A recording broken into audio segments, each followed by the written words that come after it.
Eccoci a salire sulle pendici del Monte Tabor, siamo nel cuore della Galilea.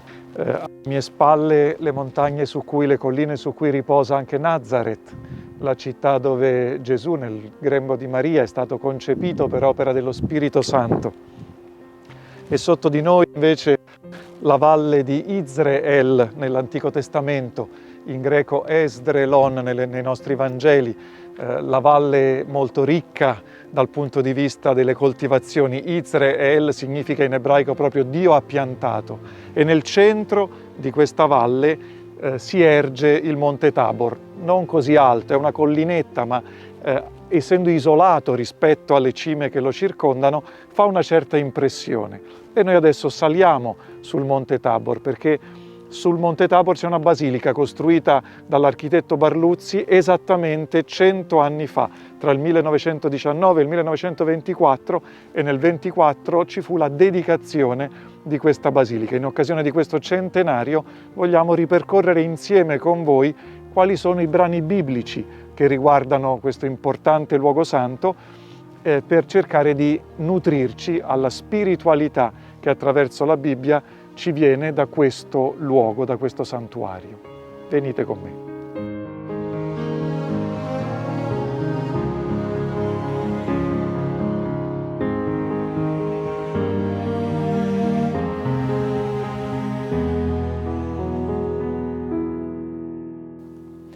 Io vorrei soffermarmi oggi anche a parlare della funzione che ha avuto il Monte Tabor, oltre che come semplice elemento di confine di alcune delle tribù del nord, in un episodio in modo speciale che è raccontato nel libro dei Giudici, uno dei libri storici per noi dell'Antico Testamento, nella tradizione ebraica uno dei libri profetici anteriori. Il libro dei Giudici si riferisce a queste figure che non avevano tanto una funzione di natura giudiziaria, come noi potremmo pensare quando definiamo una persona un giudice, ma avevano piuttosto una funzione di comando in situazioni di bisogno, un po' come il dictator romano, cioè figure carismatiche suscitate dallo Spirito perché liberassero Israele in momenti di particolare bisogno. Ebbene, c'è un giudice a cui sono dedicati 2 capitoli del libro dei Giudici, e che in realtà non è un giudice, ma è una giudice. È un giudice donna. Al capitolo 4 del libro dei Giudici si dice: Ehud era morto e gli israeliti ripresero a fare ciò che è male agli occhi del Signore. Il Signore li consegnò nelle mani di Jabin, re di Canaan, che regnava ad Asor.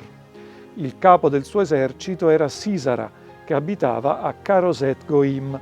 Gli israeliti gridarono al Signore perché Jabin aveva 900 carri di ferro e da 20 anni opprimeva duramente gli israeliti. In quel tempo era giudice di Israele una donna, una profetessa, Debora, moglie di Lappidot. Ella sedeva sotto la palma di Debora, tra Rama e Betel, sulle montagne di Efraim, e gli israeliti salivano da lei per ottenere giustizia. Ella mandò a chiamare Barak, figlio di Abinoam, da Chedes di Neftali, e gli disse: «Sappi che il Signore Dio di Israele ti dà quest'ordine. Va, marcia sul monte Tabor, e prendi con te 10.000 figli di Neftali e figli di Zabulon», 2 delle tribù che avevano il Tabor come confine naturale. «Io attirerò verso di te al torrente Chison Sisara, capo dell'esercito di Jabin, con i suoi carri e la sua gente che è numerosa, e lo consegnerò nelle tue mani». Barak le rispose: «Se vieni anche tu con me andrò, ma se non vieni non andrò». Rispose: «Bene, verrò con te, però non sarà tua la gloria sulla via per cui cammini, perché il Signore consegnerà Sisara nelle mani di una donna». Debora si alzò e andò con Barak a Cades. Barak convocò Zabulon e Neftali a Cades. 10.000 uomini si misero al suo seguito e Debora andò con lui. A questo punto avviene lo scontro con l'esercito di Sisara. Proprio da qui, dal Tabor, le armate di Israele scendono nella valle di Esdrelon, verso il torrente Chison, che è sotto il Carmelo, che fa da altro confine naturale di questa valle, e lì l'esercito di Sisara viene sconfitto, l'esercito cananeo viene sconfitto dagli israeliti e Sisara fugge presso la tenda di Giaele. Giaele uscì incontro a Sisara e gli disse: «Fermati, mio signore, fermati da me, non temere». Egli entrò da lei nella sua tenda ed ella lo nascose con una coperta. Egli le disse: «Dammi da bere un po' d'acqua, perché ho sete». Ella aprì l'otre del latte, gli diede da bere e poi lo ricoprì. Egli le disse: «Sta all'ingresso della tenda. Se viene qualcuno a interrogarti dicendo: c'è qui un uomo, dirai: nessuno». Allora Giaele, moglie di Cheber, prese un picchetto della tenda, impugnò il martello, venne piano piano accanto a lui e gli conficcò il picchetto nella tempia fino a farlo penetrare in terra. Egli era profondamente addormentato e sfinito, così morì. Ed ecco sopraggiunse Barak, che inseguiva Sisara. Giaele gli uscì incontro e gli disse: «Vieni e ti mostrerò l'uomo che cerchi». Egli entrò da lei ed ecco, Sisara era steso morto con il picchetto nella tempia.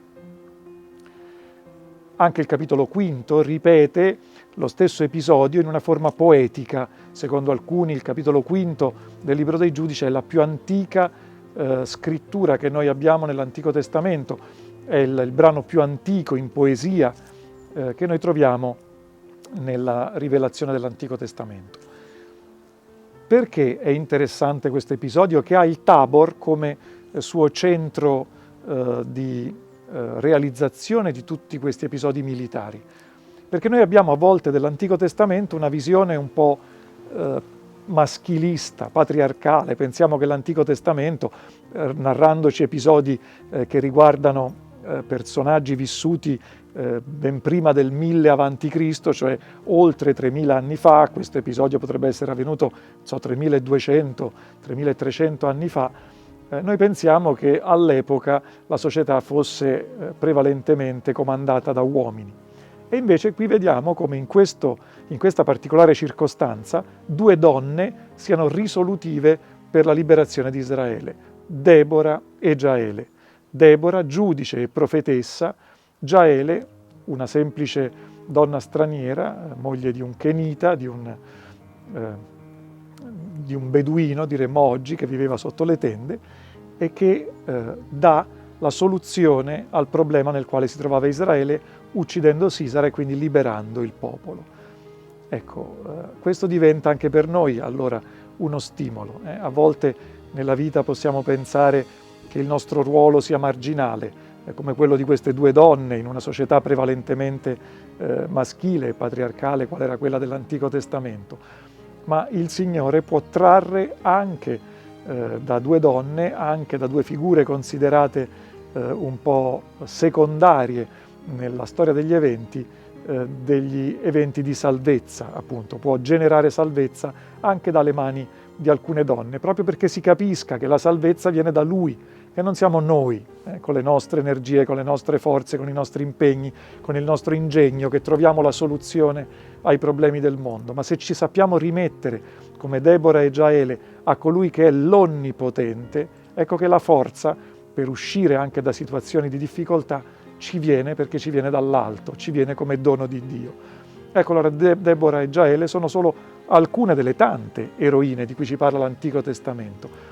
La cultura dell'Antico Testamento è una cultura, se vogliamo, molto avanzata anche da questo punto di vista, perché sa dare alle donne ruoli di direzione della storia, di comando, di salvezza.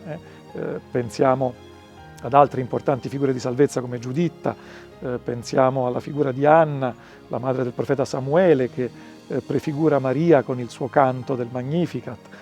Pensiamo alle matriarche ancora prima, ecco, tante figure femminili che liberano e vincono per Israele perché si sanno affidare a Dio, forse più di tanti uomini. E il Tabor, per prima cosa, allora ci ricorda proprio queste figure femminili così fondamentali per far progredire la storia verso un fine di salvezza.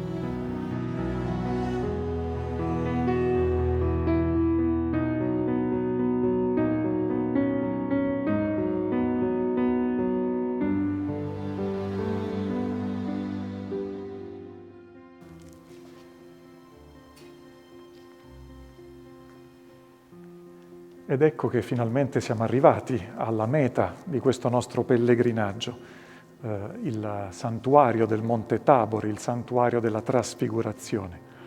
Questa grande chiesa, questa grande basilica è stata costruita tra il 1919 e il 1924 dall'architetto Barluzzi proprio perché potesse commemorare questo mistero della vita di Gesù, la sua trasfigurazione di fronte ai 3 discepoli, come tra poco ascolteremo nella pagina del Vangelo. E qui tutto infatti ci parla di luce. Sappiamo che Giovanni Paolo II ha inserito il mistero della trasfigurazione di Gesù all'interno dei misteri luminosi del Santo Rosario che lui ha aggiunto nel principio di questo secolo alla recita dei 15 tradizionali misteri del Rosario. Ecco, e qui tutto ci parla di questa luce, del mistero di questo avvenimento della vita di Gesù, di questo evento di manifestazione, di rivelazione che Gesù ha potuto realizzare sulla cima di questo monte. In realtà, se noi, come adesso vedremo nel Vangelo, poniamo attenzione a quello che ci dice il Vangelo stesso, noi non sappiamo collocare geograficamente in modo preciso, in modo perfetto, qual è il luogo, qual è il monte, il luogo esatto dove sia avvenuto questo evento della vita di Gesù. Ma gli evangelisti ci parlano di un alto monte e questo, lo abbiamo anche già ricordato prima, è un monte che appare elevato, alto, non tanto per la sua altimetria assoluta quanto per il suo isolamento rispetto ai monti circostanti su questa valle di Izreel, la valle di Esdrelon, in cui domina in qualche modo questa cima. Allora leggiamo adesso l'episodio della trasfigurazione. Lo troviamo in tutti e 3 i Vangeli sinottici, cioè lo troviamo sia in Matteo, Marco e Luca, ma lo vorrei leggere per voi nella sua versione probabilmente più antica, più originale, più primitiva, quella del Vangelo di Marco, che sembra essere il primo che ha messo per iscritto un Vangelo dopo la morte e risurrezione di Gesù. E siamo al capitolo 9 del Vangelo di Marco, dal versetto 2. 6 giorni dopo Gesù prese con sé Pietro, Giacomo e Giovanni e li condusse su un alto monte in disparte loro soli. Fu trasfigurato davanti a loro e le sue vesti divennero splendenti, bianchissime. Nessun lavandaio sulla terra potrebbe renderle così bianche. E apparve loro Elia con Mosè e conversavano con Gesù. Prendendo la parola, Pietro disse a Gesù: Rabbì, è bello per noi essere qui. Facciamo 3 capanne, una per te, una per Mosè e una per Elia. Non sapeva infatti che cosa dire perché erano spaventati. Venne una nube che li coprì con la sua ombra e dalla nube uscì una voce: Questi è il figlio mio, l'amato, ascoltatelo.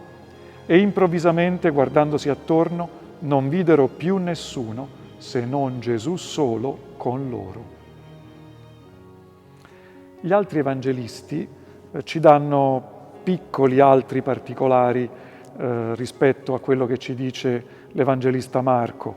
Ad esempio, l'evangelista Matteo nota, perché Matteo è più attento alle antiche tradizioni ebraiche, che dopo essersi trasfigurato davanti a loro, siamo al capitolo 17 di Matteo al versetto 2, il suo volto brillò come il sole e le sue vesti divennero candide come la luce. Questo brillare del sole ci sarà richiamato da un episodio su cui dovremo tornare. E nel finale l'Evangelista Matteo al capitolo 17, versetto 7, dice così: ma Gesù si avvicinò, li toccò e disse: alzatevi e non temete, perché i discepoli erano caduti con la faccia a terra, al versetto 6, ed erano stati presi da grande timore all'udire la voce che veniva dal cielo.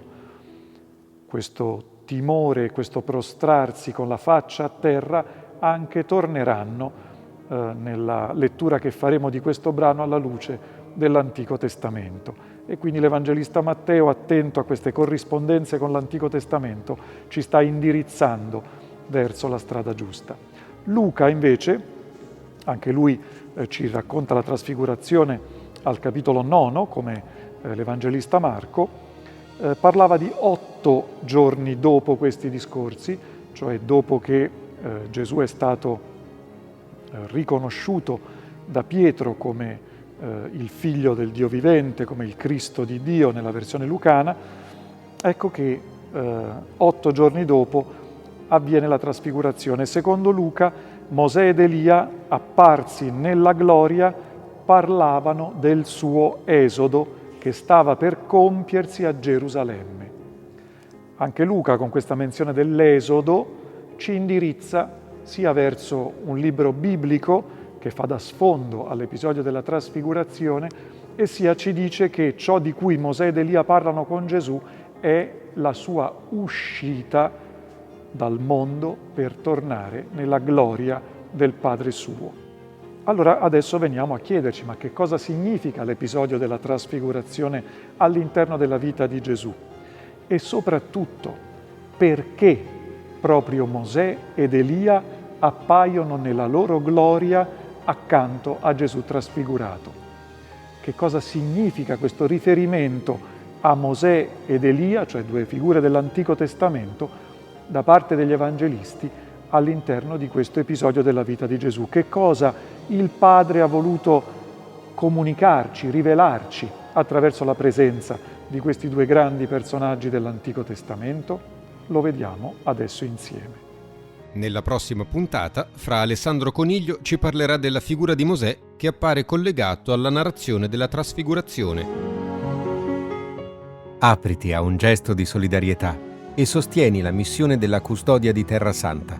Il Christian Media Center diffonde la buona notizia di Gesù, facendo conoscere al mondo la spiritualità dei luoghi santi e la vita dei cristiani che qui vivono. Il tuo contributo ci aiuterà a portare l'annuncio del Signore risorto, il più urgente di tutti, agli uomini e alle donne di ogni lingua e nazione. Per aiutarci concretamente, apri il QR code.